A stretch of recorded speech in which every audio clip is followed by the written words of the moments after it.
வணக்கம் வியூவர்ஸ். ஸ்ரீமத் பாகவதம். ஸ்ரீமதி கீதா வீரராகவன் எழுதிய ஸ்ரீமத் பாகவதம் பகுதி 55 காண்போமா?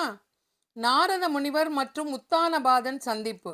வனத்திலிருந்து நேரடியாக நாரத முனிவர் அரண்மனையில் மன்னர் என்ன மனநிலையில் இருக்கிறார் என்பதை காண விரும்பினார்.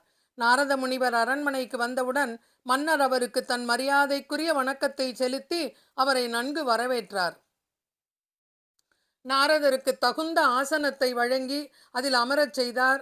ஆசனத்தில் அமர்ந்ததும் நாரதர் பேசத் தொடங்கினார். எனது அன்பு மன்னனே, உனது முகமோ களையிழந்து மிகவும் வாடி காணப்படுகிறது. தாங்கள் நீண்ட நேரமாக எதையோ சிந்தித்துக் கொண்டிருப்பது போல் தோன்றுகிறது. என்ன காரணம்? மன்னனிடம் கேட்கிறார். மன்னர் பதில் கூறினார். அந்தணரில் சிறந்தவரே, நான் எனது மனைவியின் மீது அளவு கடந்த மோகமடைந்து அடிமையானதினால் கீழ்நிலையை அடைந்தேன். 5 வயது நிரம்பிய எனது மகனிடம் கூட கருணையின்றி நடந்து கொண்டேன். அவன் ஒரு மகாத்மாவாகவும் சிறந்த பக்தனாகவும் விளங்கிய போதிலும் அவனையும் அவன் அன்னையையும் இங்கிருந்து துரத்தி விட்டேன். எனது அருமை மைந்தனின் முகம் செந்தாமரை மலர் போல் எழில் வாய்ந்ததாகும். அவனது துன்பமயமான நிலைமையினை நான் நினைத்து பார்க்கின்றேன்.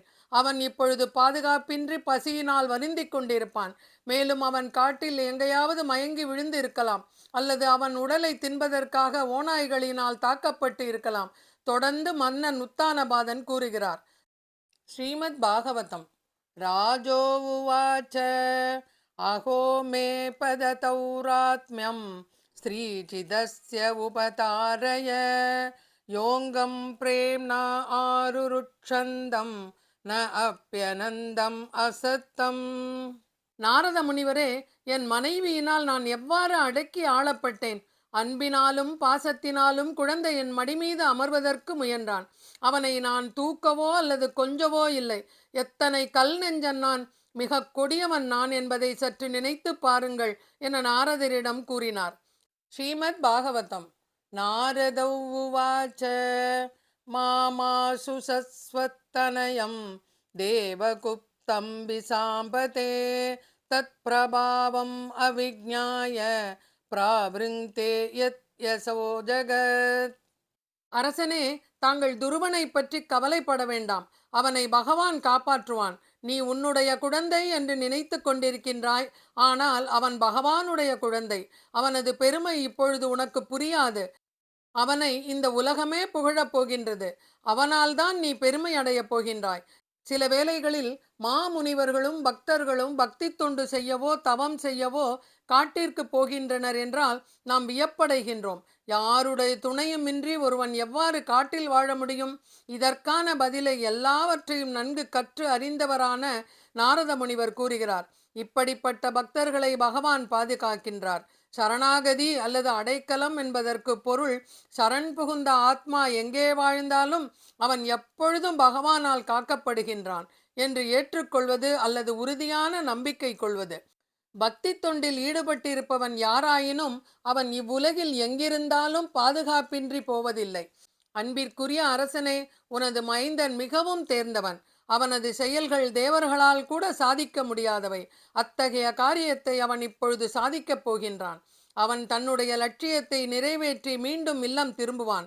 உனது புகழை பல மடங்கு அவன் இவ்வுலகமெங்கும் பரப்புவான் என்று நாரதர் கூறி அங்கிருந்து கிளம்பிச் சென்றார். மைத்ரேய மகரிஷி கூறினார்.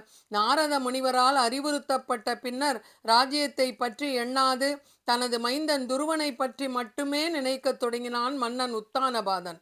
துருவனின் பக்தி தொண்டு. துருவ மகாராஜா மதுவனத்தை அடைந்தவுடன் யமுனை நதியில் நீராடி பகவானின் திருமேனியை நன்கு உள்ளத்திலே பதித்து கொண்டார்.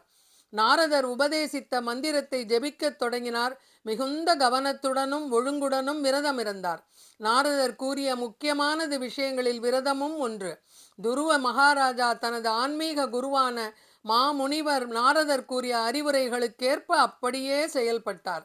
நாம் பகவானிடம் செல்ல வேண்டும், பகவானை காண வேண்டும், நமது முயற்சியில் வெற்றி பெற வேண்டும் என்றால் ஆன்மீக குருவின் கட்டளைகளை தீவிரமாக கடைபிடிக்க வேண்டும்.